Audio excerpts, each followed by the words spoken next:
If you went in a camera store and ordered the world's fastest consumer camera, what would you get? Now, if you happen to say the Z9, friend, that is correct. But there is a twist. The reign might be short-lived. Now, what camera will snatch that crown from the Z9? Well, friends, brace yourself as we seek to answer that very question and address some other juicy headlines from the photography industry. Now let's do this!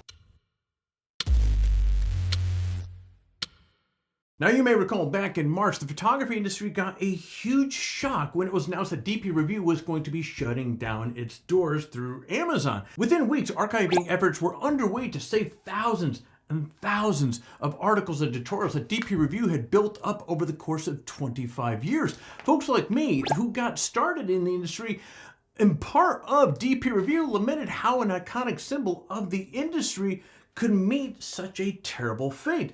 But the site remained after the April 10th deadline to shut down. In fact, DPReview has been publishing new content ever since, and now we know why. DPReview is now operated by Gear Patrol, and yes, that Gear Patrol, so there's no more worry about an icon of the industry going to the wayside. Now, even though Gear Patrol focuses more on, I guess we could say, the broad range of consumer products, it seems well positioned to carry the torch of DPReview, and it really helps that the core members of DPReview editorial, tech, and business team are along for the ride as well. And really, at the end of the day, though DPReview is a competitor to PhotographyTalk, I'm happy to say that it is still alive and kicking. And as I noted earlier, I was a member of DPReview long ago, and their articles, tutorials, help inspire me to get more deeply involved in photography. Now, when the Z8 was introduced earlier this year, some folks were confused why Nikon chose to make it so much like the Z9. In fact, some people were really disappointed that the Z8 wasn't more of a different camera. Well, it seems like Nikon knew exactly what it was doing. Sales numbers are out, and there's no doubt, friends, that the Z8 is a massive hit for Nikon. Now, two reports released by a Japanese organization show something pretty interesting, and that is the Z8 has been the most popular camera over the last month.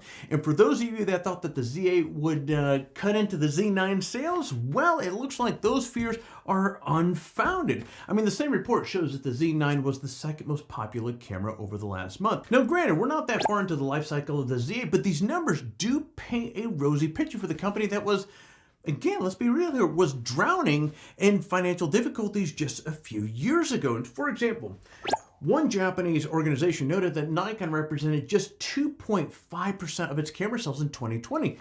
This year, that number has risen to 12.9%, and that is good enough for third place behind Canon and Sony. Now, even more impressive is that the organization reporting the growth is a general electronics store that caters to the average consumer rather than professional photographers. The fact that this company is reporting such impressive sales figures for the Z8 and Z9 really says something about the intense popularity of these cameras. Now, unfortunately, there isn't any data like this for the US market, but this still paints a very good picture for Nikon moving forward. And since the Z8 has been basically in back order since this thing was launched, I think it's safe to say that Nikon made the right decision when it made the Z8 into a mini Z9. So if you want to learn more about the Z8, what I'm going to do is put some links down below, even to the last video that we launched on the Z8 as well.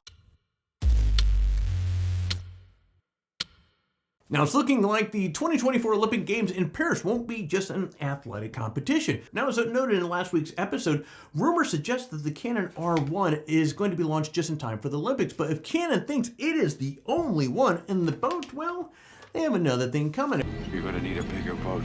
Apparently, Sony is readying the A93 to be released ahead of the Paris Games.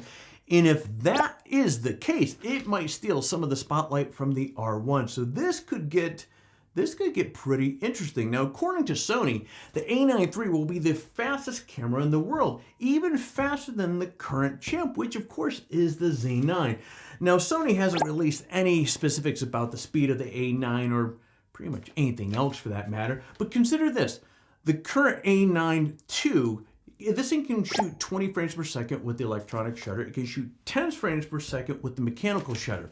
Now, the Z9 shoots 30 frames per second. So that means the A93 rather will probably be somewhere in the range of the low 30 range I mean, really at the least here. Again, we're talking about some pretty darn fast speeds here. Now, in addition to absolutely ludicrous speed, the A93 will also have an improved autofocus system with blackout-free shooting. Now, it's also rumored that the A93 will have a new stacked sensor, though it's likely to be in the range of the current A92's resolution, which is 24.2 megapixels. Now, the question is, how much will this thing cost? And now, again, Sony hasn't released any information about this, but considering it was going to have it's going to have the title of the world's fastest camera underneath its belt, so you can bet the A93 is going to have a heck of a premium price to go along with it. So stay tuned for updates on more information about the A93 as it emerges in the oncoming weeks and months. As for me, it's time to sign off. Thank you very much for tuning in today. Now, if you enjoy this video and appreciate the content, well, heck, I'd appreciate if you would take the time to drop a like, comment, and share. It really gives me all sorts of good feelings, but more importantly, it really helps out the channel so I can reach more folks interested in photography. So until next time, you get out there, stay healthy, and take your best shot.